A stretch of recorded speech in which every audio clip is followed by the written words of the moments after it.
Bonjour à tous et bienvenue sur ma chaîne YouTube. On se retrouve aujourd'hui pour une nouvelle vidéo. On va aborder un sujet un petit peu particulier parce qu'il y a beaucoup de gens qui se posent la question de quel type de bien acheter quand on débute en immobilier. C'est-à-dire est-ce qu'on va acheter une maison, un immeuble, un appartement, un local commercial. Il y a beaucoup de possibilités finalement quand on démarre. Moi personnellement, quand j'ai démarré, j'ai commencé par des immeubles de rapport.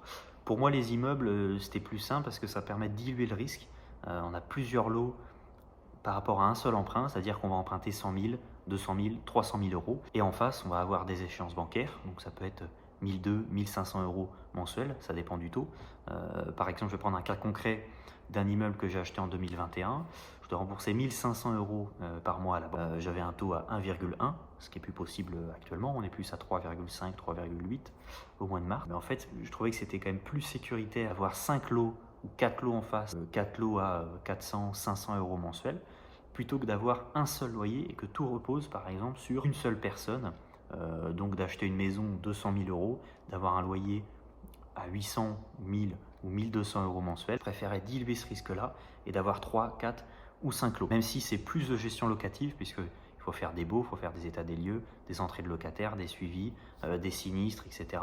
Mais ça permet, je pense, vraiment diluer le risque. Donc ça va dépendre aussi de l'objectif. Est-ce qu'on a un objectif patrimonial ou de cash flow ou d'enchaîner les opérations? On peut être par exemple plus intéressé pour acheter une maison de centre-ville ou qui est bien placée, donc qu'on ne va pas vraiment acheter pour générer du cash flow et de la rentabilité mensuelle. On va l'acheter tout simplement pour créer du patrimoine, pour avoir un bien qui est placé correctement et qu'on va pouvoir revendre dans 10 ans, 15 ans, 20 ans en ayant fait une petite plus-value. Moi, ce que je cherchais quand j'ai démarré l'immobilier, c'était de faire du cash flow. Donc, ce n'était pas forcément d'acheter un bien en pensant le revendre dans quelques années, en espérant faire une plus-value. Moi, ce que je cherchais, c'était d'acheter un bien et faire du cash flow tout de suite. Le mieux pour ça, je pense, c'est l'immeuble de rapport.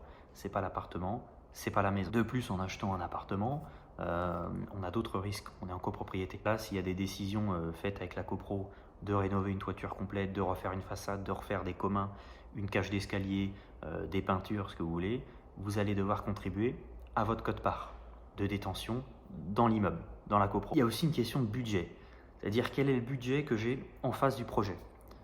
Ça va dépendre d'où est-ce que vous investissez. Si vous investissez en campagne ou dans les villes moyennes ou dans des grandes villes, c'est pas du tout les mêmes budgets. Un immeuble à Paris, Nantes, Rennes, Angers, où vous voulez, on peut vite aller chercher 1 million, 1,5 million, 2 millions pour des immeubles de rapport. Alors que moi où j'habite, il y a un peu plus en campagne, 150, 200, 300, 400, vous pouvez avoir des immeubles, alors bien sûr avec travaux, mais c'est quand même des immeubles. Donc vous prévoyez un budget travaux et vous avez un immeuble de rapport qui est rentable. Pour moi, la question à se poser quand on démarre, c'est pas quel type de bien est-ce que je dois acheter pour commencer. Pour moi, ça dépend de qu'une chose, c'est l'objectif de la personne ou de la société qui achète. C'est de se dire, j'achète un bien, pourquoi? Est-ce que c'est pour faire du patrimoine ou est-ce que c'est pour faire du cash flow? Si c'est pour faire du cash flow, je pense qu'il faut aller chercher tout de suite de l'immeuble de rapport dans des villes moyennes avec des travaux. Par exemple, acheter un bien où il y a déjà 4 ou 5 appartements ou une grande maison qu'on va pouvoir diviser. Mais là, il faut vraiment prévoir le coût des travaux. Parce que si on se trompe dès le début, on ne sera pas bon, on ne pourra pas enchaîner les opérations. Donc, moi, ce que je vous conseille pour commencer, déjà, mettez-vous en face de vos objectifs. Vous avez une enveloppe de 200, 300 000 euros. Est-ce que je veux faire du cash flow? Est-ce que je veux faire du patrimoine? Est-ce que je serais plus à l'aise sur une maison, un immeuble, un appart? Mais il faut vraiment tout prendre en compte dans tous les cas. C'est-à-dire que si on achète une maison, bah voilà, il n'y a qu'un seul locataire, il y a un crédit en face, mais il n'y a qu'une seule personne qui va pouvoir payer ce crédit. C'est votre seul locataire. Si on achète un immeuble, bon déjà on est responsable de tout l'immeuble, on a des communs, on a une assurance P&O à prévoir, propriétaire non occupant, ça engendre d'autres choses. Par contre, ça dilue le risque. C'est-à-dire que vous avez un crédit en face de 1000 ou 1500 euros, mais vous avez 5 locataires à le payer. C'est-à-dire que dans le pire des cas où il y en a un ou même 2 qui ne payent pas le loyer, ce sera jamais pire que si vous avez investi tout votre budget dans une maison et que vous avez un impayé sur cette maison. Là, le seul qui va pouvoir payer derrière, prendre le relais au niveau de la banque, c'est vous. C'est pour ça qu'on appelle ça la dilution du risque. Avec un immeuble, il y aura plusieurs locataires, donc on pourra reposer notre rentabilité et notre prévisionnel estimatif sur plusieurs personnes qui vont pouvoir assumer le remboursement du crédit et la création de cash flow pour vous, votre personne physique, ou pour votre société. Donc pour moi, c'est simple. Par rapport à la question quel type de bien est-ce qu'il faut acheter pour commencer, il n'y a pas vraiment de réponse exacte. C'est plus par rapport à vous, votre projet, votre capacité d'emprunt, votre apport et surtout votre souhait. Est-ce que je veux faire du patrimonial? Est-ce que je veux faire du cash flow? Est-ce que je veux acheter dans des grandes villes, des villes moyennes ou des villages?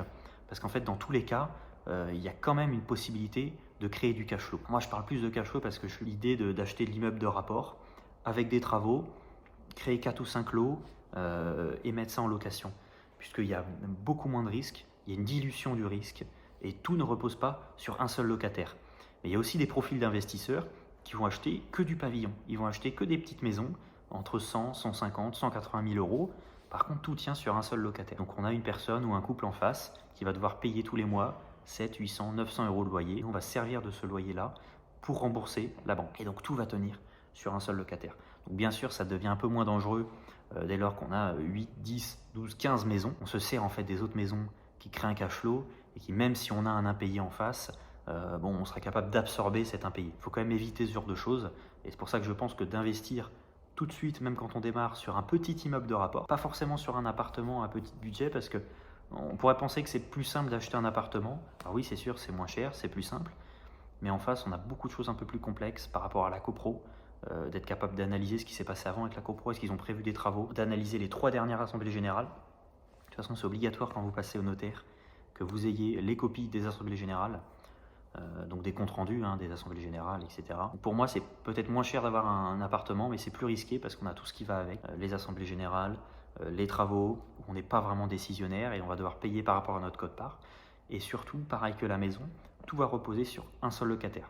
Donc bien sûr, après, on peut aller sur d'autres business models comme la location courte durée, le Airbnb, etc. Moi, je ne suis pas du tout dans ces business-là, donc je ne vais pas vous en parler. Pour moi, le mieux, même si vous démarrez, ça reste le petit immeuble de rapport.